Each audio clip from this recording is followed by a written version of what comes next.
This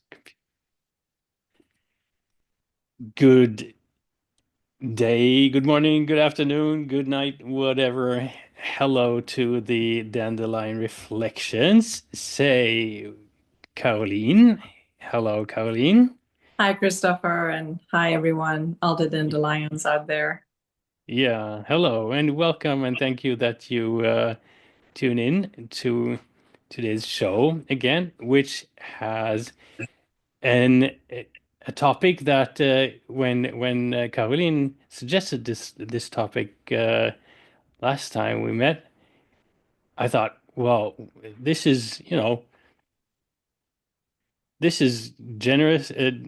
No, this is a general topic that everyone's talking about. But then when Caroline, when you told me about what this means, I Mhm. got really curious because it's so much deeper than I ever thought. Colleen, what Right. are we talking about today? Well, I think the door or portal to our discussion is dyslexia or reading disorder. And what is it exactly, and what does it entail? So, yeah, it's way more than just mixing up letters, right? Right. Or symbols. Yes, yes, there's way more to that experience of being diagnosed as dyslexic. It's Mm, actually not necessarily a pathology. It really depends on how we conceptualize it. So hmm I would like for us today to broaden a little bit the conceptualization of that phenomenon. I love it already, but let's start with when let's start this the step before the actual diagnosis. Right. So Yeah. in my world, I see a frustrated, disencouraged student Right. that can't get anything right and doesn't know why. Mm-hmm. Self-doubt, right? And Yes. maybe the same goes for the parents, Mm-hmm. Yes. and maybe the same goes for the teachers. Very well said. You're just presenting the layers of this phenomenon, right? There's an emotional component to it, the Oh frustration yeah. and the reactivity of a system that really wants the child to learn to do things a certain way. So you're totally right. Yes, it has various implications. So that's why we need to look at it to maybe as an attempt to demystify it together Yes, today and help our audience feel less alone if they're experiencing something like that and having hope. right. Having hope. Wonderful. So, how does hope start? How do we start today? Yes, I would just like to emphasize that it might be perceived as a curse, but it's a gift actually. So I really don't even see that as a curse. Even people with severe mental disabilities, they have a different way of being to this world, right? We try to overvalue the intellect in our society, Hmm but it's not what life is about entirely, right? It's just a tiny portion of it. And we're talking about left brain, right brain paradigm already. So I think looking at the person with all their abilities, not just limitations, will be more all encompassing and actually inclusive and the right thing to do. There's not just one way of being into this world. So, how can we enhance those skills that children will learn differently have?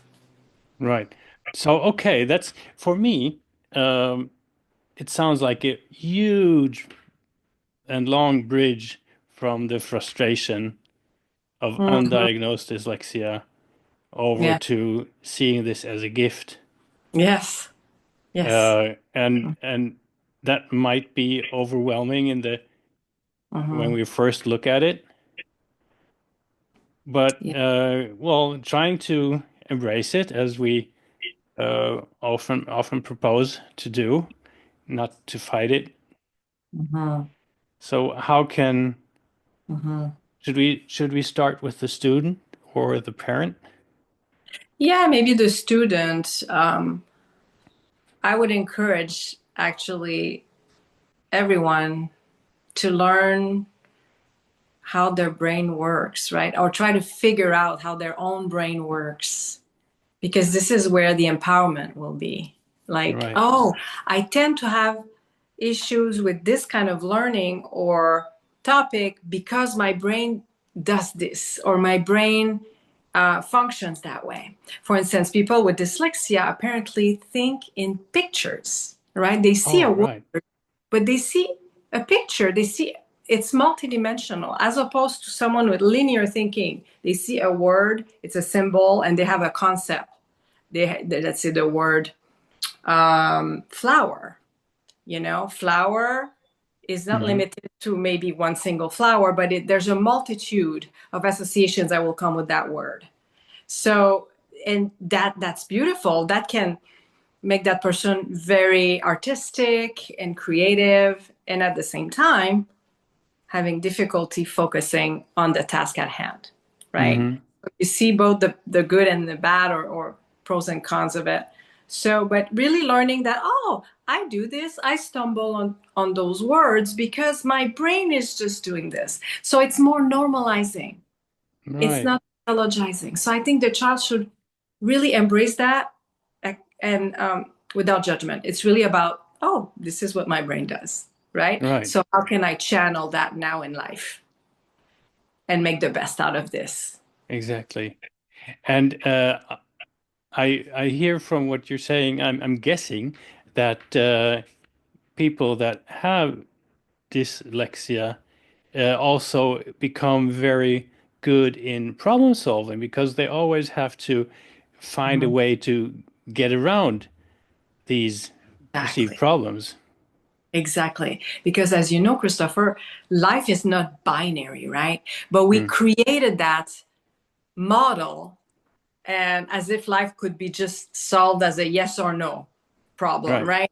But it's not that. So if you're able to think outside of the box and be multidimensional, like some kids with dyslexia or ADD or ADHD or other so-called learning disabilities, then you have way more possibilities. It's limitless. Yes. So if we, just let the negative Hmm. stamp machine, negative uh, Yeah. labeling machine aside for a moment, then there's this whole new world of, oh wow, possibilities. I Yeah. didn't know I had this superpower. Yes. I love it. Super. And yeah, and what happens? Well, it's one step, of course. If the student realizes this, then suddenly uh, a new door opens. And Yes. just now imagine even the parents and the teachers realize this, that it is not something that anyone needs to suffer from, Hmm. right? Correct. So Yes. what possibilities does this open? Yes, it brings possibilities in terms of creativity and problem solving, like you said, Hmm. and enhanced connections as well. Because when we have like circular or spiral or multidimensional thinking rather than only linear, it just can bring us in so many directions, and it allows integration also. I mean, I gathered from the book I'm reading, The Gift of Dyslexia, that some children with that diagnosis, whatever, or experience, might have thicker cingulum. So the cingulum is the network of fibers between our two hemispheres. It, Oh, it's apparently also thicker in women. Okay, uh-huh. so is that because? And again, I don't want to just be overly generalizing here, but that's a reality, a biological reality that could explain why women might have more flexibility or a sense of community or empathy because they're able to connect both left and right brains. It doesn't mean men can't have that. They have the potential. In fact, meditation can increase the thickness. So you will have many men who will also happen to be very empathetic, integrative, inclusive, Hmm. etc. Right? Rather than creating that duality So some people, some men, women have that innate ability, but there's an overrepresentation of thicker cingulum in women. Anyway, so that aside, but that's interesting because that it's not a judgment. It just teaches us the function of the brain. So Mm. once we know that, we can work towards enhancing those functions. Our brain is plastic. It's Right. dynamic. We can create those or enhance those network connections Hmm. through meditation and through repeated practice of certain things. So anyway, all to say that it's an advantage actually to have a thick cingulum, but we don't see that really at first. The child is struggling to write or read.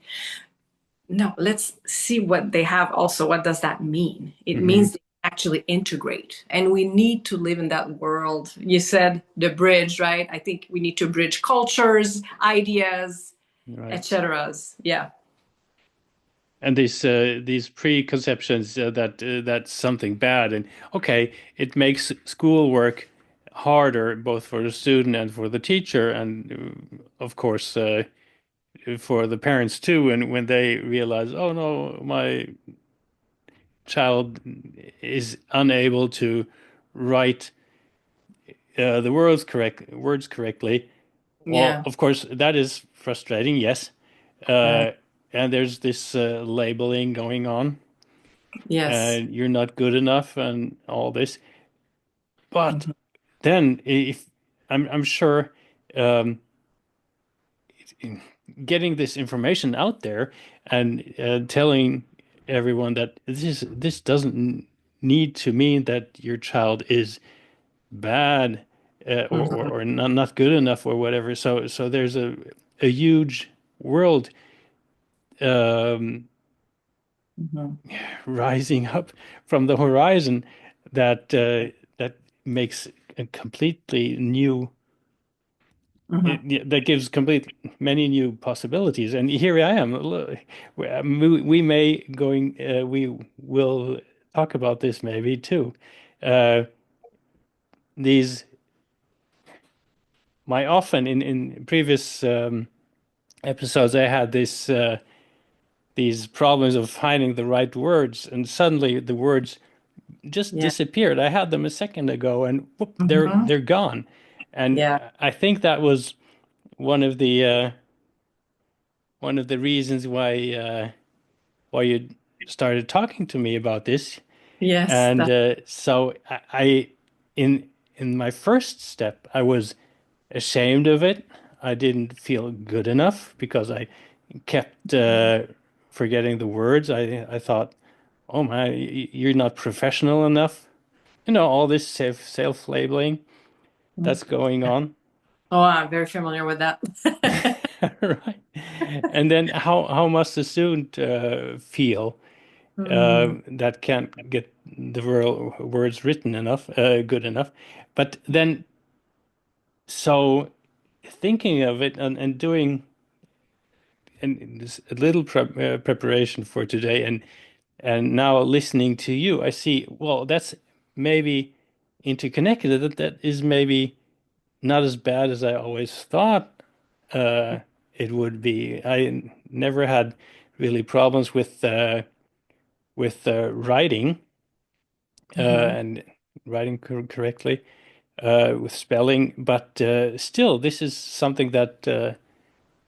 that can be the word finding. Is this in Mhm.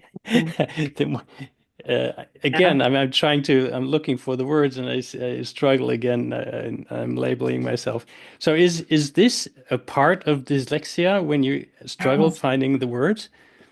that's a very good question. I think it could be.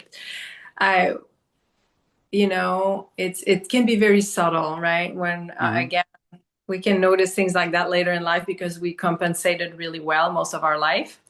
Um, I think it could be one of the manifestations. So usually what in the book, what I've learned from the book is like there's a state of confusion that the person, child, adult, whatever, will experience upon seeing a word or a concept or something. And they will resort to strategies including disorientation. He talks about that. Um, and then hyper concentration or concentration. So over Hmm. focusing. And So, but I think those capacities get kind of less effective with time, just like anything else. We might Hmm. overuse things and we might have some kind of fatigue. So maybe you've had something like that growing up, but you cope really well with the structure of maybe grammar. That was my case.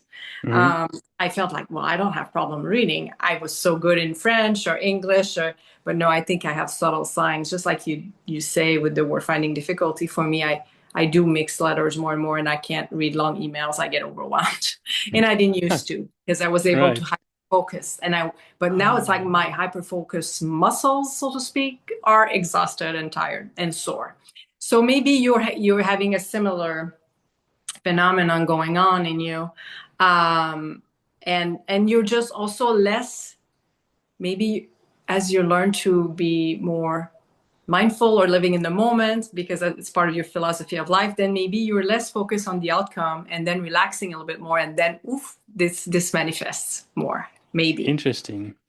Yeah, so now you're not fighting it anymore because you don't try to appear perfect all times. I Hmm. mean, we've all had that phase of perfectionism, right? And we're letting go of that. This is what the Dandelion Reflections series is about too. It's really embracing who we are in every moment, and embracing our beautifully imperfect selves, right? So I Right. think that might be what is going on. It's like we have our coping strategies with time eventually don't are not as effective, and um, yeah, the word finding difficulty is also, I think, part of aging, and not that we're old, but it's like inevitable. I Right. some degree of it. So yes, and maybe also because we have too many things to say at once. That could be that too, right? Oh, yes. I can visualize actually in my head sometimes like the entrance of a store in the US on Black Friday. I never go shopping on Black Friday. And it's horrible. I would never want to be in stores when it's so crowded like that. But I just imagine the ideas getting like stuck in Hmm. the end door and not being able to come in. So therefore, I'm paralyzed. I can't say anything. I can't produce a sound, right? So maybe something like that with you. There's so much you want to say, but you don't know where to start. So I don't Yeah. know. That might be part of it. And maybe some of our listeners can relate to that and feel it in a similar way and have a child that Hmm. maybe has dyslexia. And so here now I actually try at least to manage to get the curve back to this connection between the child and the parent, the supportive parent. Yeah. Uh, so it is not a competition. Hmm. School shouldn't be a competition, but it often is, Yeah. unfortunately, Yeah. depending on school system. And Hmm. so having dyslexia in that world is often perceived as something negative. Hmm. And Yeah. as a parent or adult, having whatever challenges we might have, it may be dyslexia or if it's connected or not, word finding difficulties or whatever. Uh, Hmm. just realizing and embracing what is happening to us adults and Hmm. uh, trying to find how must this feel for this child, either your teacher or a parent. Right. So just to try to grasp how the world of this Hmm. student must look like, and that Hmm. often is very stressful, I could imagine, right?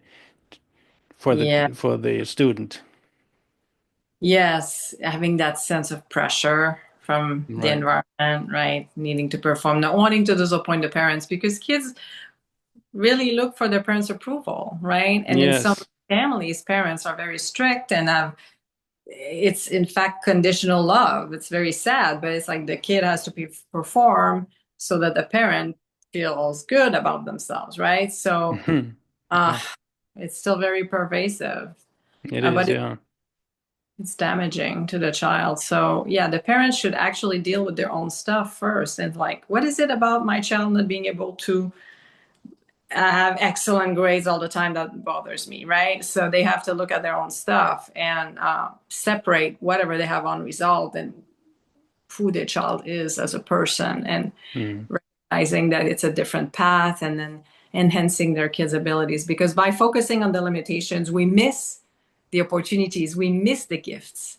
So how can we express those instead, and so that would compensate for limitations, Right. or so-called perceived or whatever limitations? Because the sad thing is, like, sometimes children will give up, will drop out of high school, or because they feel like they're not supported enough, they're not accepted for who they are. So Mm. So you mentioned that normal brains are linear and divergent brains are uh, multi. What were you saying? multidimensional, Yes, or right. they people with dyslexia, and I think maybe people with ADD and some other learning disorders, because I think they ultimately all overlap. They are picture thinkers. They think in Mm, pictures. right. Yeah. So how would that look like for both of these in real life? Mm. Do you have good Yeah, examples? that would look like daydreaming quite a bit. Oh, I know someone. Right? Does it sound Okay. familiar, Christian? Daydreaming would be a multidimensional. It could be, yeah, part of that experience, and yeah, it could be multidimensional aspect, because daydreaming is really like a dream. There are no rules in a dream. Things can be bizarre, can be quirky, can be illogical at first or seem illogical. Everything is permitted. There are no rules, right? In daydreaming, Right. we go in various directions, and we basically let ourselves be transported wherever our mind wants to go, as opposed to linear thinking. You have point A and point B, you have to make it between A and B, or you have a linear, like, kind of analytical or logical Right. reasoning. This is true, therefore blah blah blah, that's linear, and it's useful, don't get me wrong, right, in Mm, the right context. But life is not as simple as that. Life doesn't fit in categories, as you know. right. There's way more ambiguity in life. It's again not binary. We created the binarism, Mm, genders and this or that, and the yes no. There are all kinds of shades between the polar opposites or extremes. There's a whole spectrum. Yeah. now here's another thought that just dropped into my mind. I remember a neighbor who is actually from Germany. Um, they have a cabin here and visit, and Mhm. they told me a week ago or so about a school in Germany that has this different concept. Mhm. Um, so in the mornings, the students come to school, and there are no classrooms. There's Mhm. uh, no curriculum. What are we doing today? Uh, so the students can decide for themselves Mhm. from a variety of possibilities. Today, I would like to learn more about history, about the French Revolution, for example, or I would like to learn more about mathematics and arithmetics or Mhm. algebra or whatever. So they decide for themselves what they want to check off in Mhm. what they should learn, and it's a very popular school, and uh, according to my neighbor, they are doing very well in the nationwide tests. Wonderful. Have you heard anything? I didn't do any more research on what school that could be, but have you heard any of anything similar? Yes, I've heard similar concepts of schools where it's more like um, child determined in terms of the Hmm. content of any given day. And I'm wondering if Montessori has a little bit of similarities with that. I'm not familiar with that system really, but I've heard some alternative, I think they call it alternative schools, Mm. right? And there might be more like kind of problem solving in teams rather than like, yeah, just mostly didactic stuff. So I think it's more from the inside out, I guess, right? Mm. Which is important because what will help with learning is motivation. If a child has an interest in a topic, it will enhance the learning experience. It will Oh yeah. consolidate memory. Just like for us adults, we learn way better when we're interested in something. I mean, can you study for a test, Christopher, if you find the subject matter super boring? No, Never right? could. Hmm. It's torture. So, Right. but we somehow subject most children to that in our world. We Hmm. don't ask them, what is it that you want to learn today? Of course, there are things that they can't know that they need to learn, but generally, school, the way that probably you studied in school, and I did, it was not really preparing us for the real world. So, I think those schools or models aim to do that. So, uh, very good that you mentioned this. How is our today's school system, or maybe school systems, um, Mhm. preparing us for the future? And is it still timely? Is it still a modern school system, or should we have thrown Mhm. it overboard for decades ago? Yeah, I really think that it needs some revision and revamping because, again, like you mentioned competition and Mm. competitiveness. It prepares us to live in a productive world, but it doesn't prepare us to grieve, No. to Yeah. show empathy, Right. to advocate for ourselves, to set boundaries. These are all essential skills, you know, that are not taught in school. And Right. meditating, mood regulating. Have you ever Oh learned yeah. that in elementary school, high school? No. No. So, but that's a huge part of life, right? So, but no, we don't learn that. So it's really about learning. It's more conceptual stuff, and yeah, the left part of the brain is more solicited in school usually. Still, Yes. So sad. And I hmm see it here in the Swedish uh, system. yeah, Uh, the creative topics, they're hardly there anymore.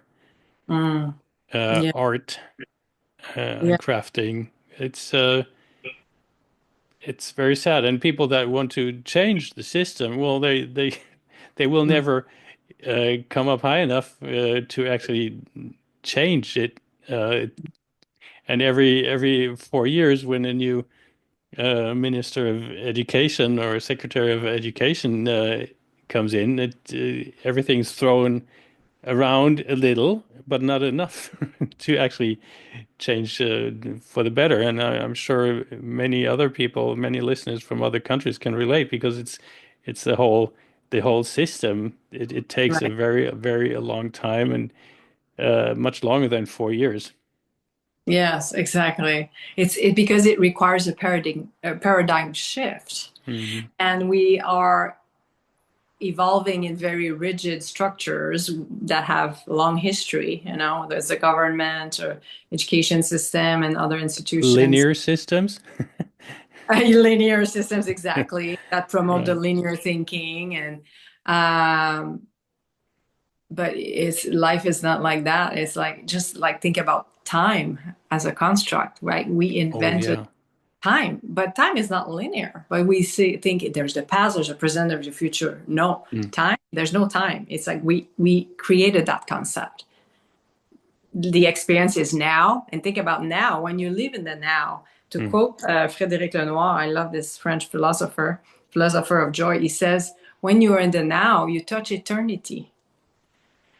When you are in the now, you touch eternity. I love that.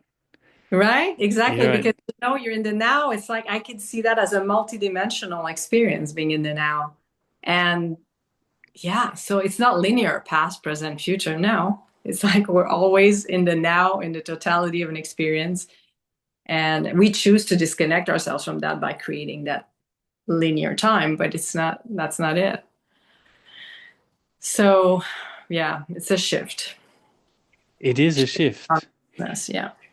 And yeah, of course we would love to have a fast change. Yeah. Um, but well, that's our what we wish for, but the reality is Hmm. not as fast. So Hmm. um, how can we do our part to prepare for a shift gradually? For the little that we can do, together will become a big thing, right? So what can Hmm. parents and teachers and students do? What do you think? Very good question, Christopher, and I love it because it has no easy answer, and that's the beauty of it. It means it's open, right? There's no right, wrong answer. It's like Right. really wide open. I reflect on that quite a bit, and what is it that we can do as individuals, right? Because it starts with ourselves, like Mahatma Gandhi said, be the change you want to see in the world, right? So, Right. as an educator, in my role also as a physician, as an academic, I'm thinking about things like that. Like, how can I help my learners or trainees optimize the experience and not follow specific rules, but really expand and become what they're supposed to become, right? Mhm. So I reflect on these things and I really feel like it's one gesture at a time. It's incremental. It's a shift. It's a shift in how we use language, how we label things, how we categorize, conceptualize, and really always having critical thinking and questioning. But critical not to judge, but to expand, right? To Right. move beyond the boundaries of the concepts that we created or the Mhm. category. So I think I like what we're doing, you and I, because we have created this bubble every Mhm. Saturday where we meet and discuss and brainstorm. We're kind of outside of time, right? We're just Yeah. stepping outside of this craziness of life, Mhm. like productive life. We're doing it. Why? Because we are passionate about it, because we care about these questions, and we don't assume that, yeah, because it's been told to us, it's true. We want to figure it out for ourselves. So Mhm. I would say that maybe that's the starting point, is to carve out time and space just for the understanding of human being, and also how to live intentionally. And yeah, that's really a shift, and I think we're doing it. But that's one way. That's the method, right? That we developed, you and I, and also connecting, like Right. creating co intelligent conversations, co creative conversations, and synergies, like we're doing. I love that. Yeah. And I would love to add that we want to encourage everyone that's involved, mostly maybe the students and the children, but also the parent and the teacher to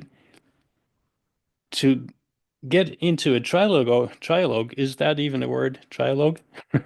What Oh, a trialogue! I love that. Yes, or or multi-log, whatever. where we actually uh, describe to each other Yeah. our worlds, that Mm, the child, the student describes their the word of frustration and their word of dreams and right. um, multi-level thinking and this creativity and what could possibly be true if I Mhm. just had the right um, there we go again, the right word to world to actually bloom. Mhm. What could Yeah. be possible? How can parent, how can you, my parents, how can you, my teachers, Mhm. uh, contribute to this? And then Wow. Yeah. next step, the parent. Okay, this is our world. This is our frustration. This is our hopes and dreams, Mm-hmm. and how can we help the teacher and the our child to make this their dreams and hopes possible? And Yes. then, of course, the teacher that would uh, need, of course, the the uh, the resources to be able to help this child.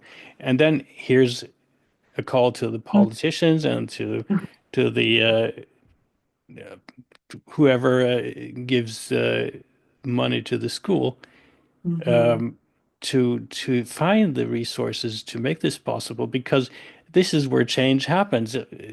But the problem is, and I'm not saying this to frustrate anyone, the problem is everything is measured in money. Mm, no. We don't Yeah. have this money to help these children. This Mm-hmm. is why not just shoot yourself in the knee, because you're not going anywhere. The children are the future of our countries, and if we don't open up, and if we keep this adult thinking and throwing it over this blanket of adult thinking over our neurodivergent children, we will never get anywhere if we do that, right? You're right. It's a tunnel vision, and you know how destructive that is, right? Just to focus on Yeah. one matter, money, whatever. I mean, we need to look at the circulation of money. Yes, it's circulation. It's like an investment. It keeps the our humanity dynamic and evolving. And I like what you said, because it's also really about creating the optimal conditions for a child to learn. Mhm. That's what I hear from your message. And Yes, exactly. it doesn't have to be expensive, actually, right? So I think Yes. we create obstacles. I think we sometimes the solution is way simpler, and we just need to be attentive and dedicate some time in finding those optimal conditions. How can we adjust the environment to so that the child thrives? And that applies to adults also working in organizations, who they feel like, yeah, I have this kind of learning quirk or Hmm. specific ability or difference in learning or producing or performing, but how can I be at my best in the organization and not feel like um, I have a limitation or I'm defective?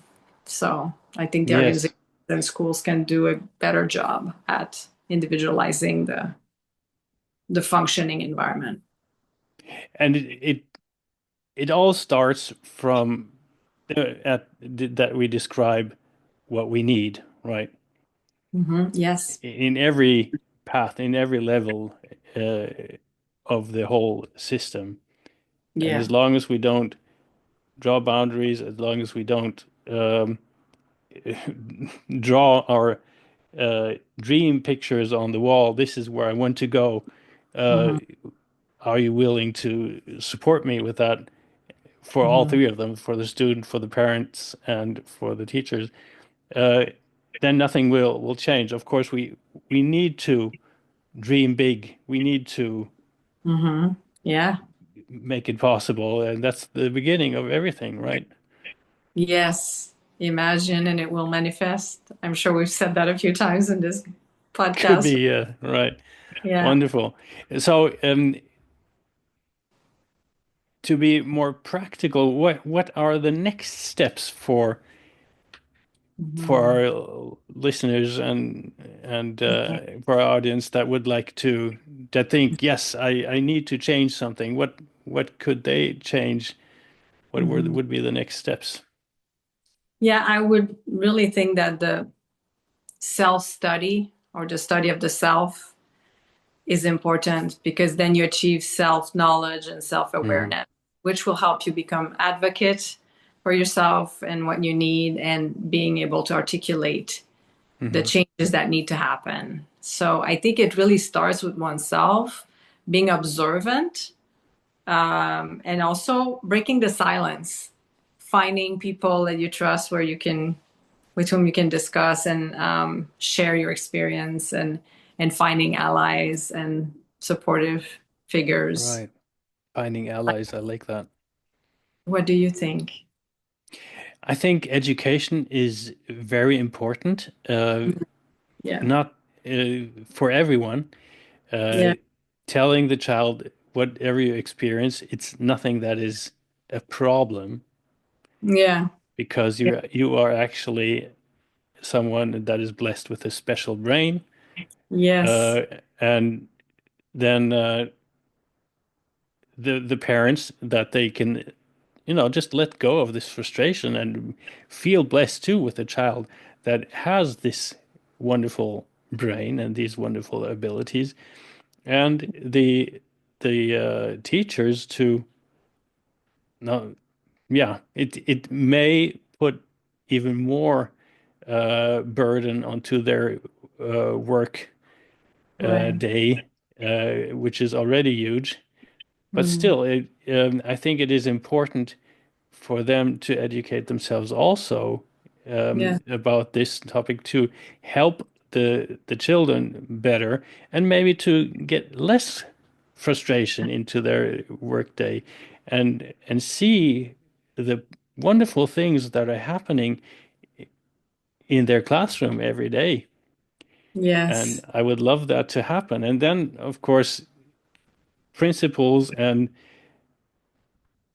yeah, and even further up the line, need to will see the positive, uh, the positive reactions everywhere, and one day, eventually, inshallah, the people people will see what is possible. I don't know if I have said that before, but I have a very good friend with a neurodivergent child, and she is also neurodivergent, and I learned so much from those two wonderful people, and uh, she, the mother, said to me that she is convinced that whatever diagnosis we come up with to label children in the in this spectrum, Right. what it actually is, it's just the next step in evolution with our brain that have hasn't really developed in the past 50,000 years. And now Mm. what we might be witnessing right now is this step that now we are Right. in the middle of that our brain is Right. yeah developing. Who Yeah. knows? I'd love to see that. It's an interesting reframing. I like that. Yeah, way Mm. more positive, less stigmatizing. I like that, and I like what you said. So about the teachers, the educators, creating spaces and taking the time to make resource available. And in fact, yes, at first it might look like it's more work, but actually, I think it brings joy. Mm. Ultimately, see the development and blooming of a child who is finally accepted for who they are and allowed to express their own gifts in their own way. Yeah, and we all love that. I love what you're saying, and it's just imagine how wonderful a child feels finally being accepted as they are. Yes, the child will. Same goes for the parent. Your Right. child is okay. You didn't do anything wrong. Uh, Yeah. and Right. same is for the teacher. It's Yes. it's just a quirk of the brain. It's Yes. not your fault that the child isn't able Mhm. to spell the words correctly. Yeah. So all this takes away so much Mhm. frustration from the whole system and Yes. brings, as you say, brings in more joy into learning and Yeah. into everyday just being. Oh, Yes. wonderful. I get dreamy just from thinking about that. What a wonderful world that would be, or that will be Yes, that will when we be. do the steps. Yes, and I have a little quote I'd like to read, or just an excerpt that's okay, from the book Education and the Significance of Life by Krishnamurti.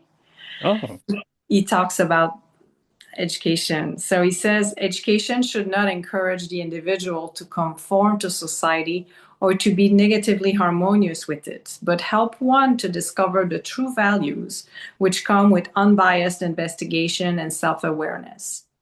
When there is no self knowledge, self expression becomes self assertion with all its aggressive and ambitious conflicts. Education should awaken the capacity to be self aware and not merely indulge in gratifying self expression.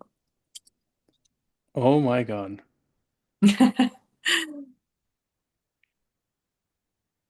That's wonderful. Yeah, In case I forget, we I would love to integrate that into the the notes. I will send you the whole page that I read when I received this a few days ago. Wow. So, yeah, he really emphasizes that education is not merely acquiring knowledge, but it's really learning to become more intelligent, which means see the significance of life as a whole. So, yeah, Is any, I'm intelligence. sorry, Yeah, is anything of that taught in school today? that's the thing. I mean, it's a really special program. Actually, they have at their foundation, Krishnamurti Foundation of America. Yeah, and they have various schools there. So these are very special schools. It's not integrated in the regular curriculum, in the Hmm. regular school system, so to speak. But I find that very profound. And it's part of the paradigm shift that we're talking about. So, yeah, and it's knowledge that it's deep wisdom. Krishnamurti is no longer alive, but his words carry so much truth still to this day, and more than ever, maybe. We need to hear these Oh truths. wow. I love this. Yeah, I'm deeply touched by the quote that you read there. thank Wow, you. what would be possible if that was reality? Yeah, Wonderful. But it yeah, will. you We can will. do our small steps and our small I'm sure we can. contributions to this Yes, I like just your today. positive optimism. Yes, Well, thank you very much. And thank you for listening, everyone, and watching and staying with thank you. us. And Yeah. please, if you would like to comment or let us know about your school life, maybe you experienced anything like this in your school world or as a parent or as a teacher. Hmm. We'd love to read about it. Thank you so much. And Yeah. thank you for being with us. Thank you. Invite a friend to subscribe if you feel like it would resonate with them. Yes, correct. Thank you, Caroline, for being here with me today. Thank you, Christopher. A pleasure. And see you soon. Bye bye. Au revoir.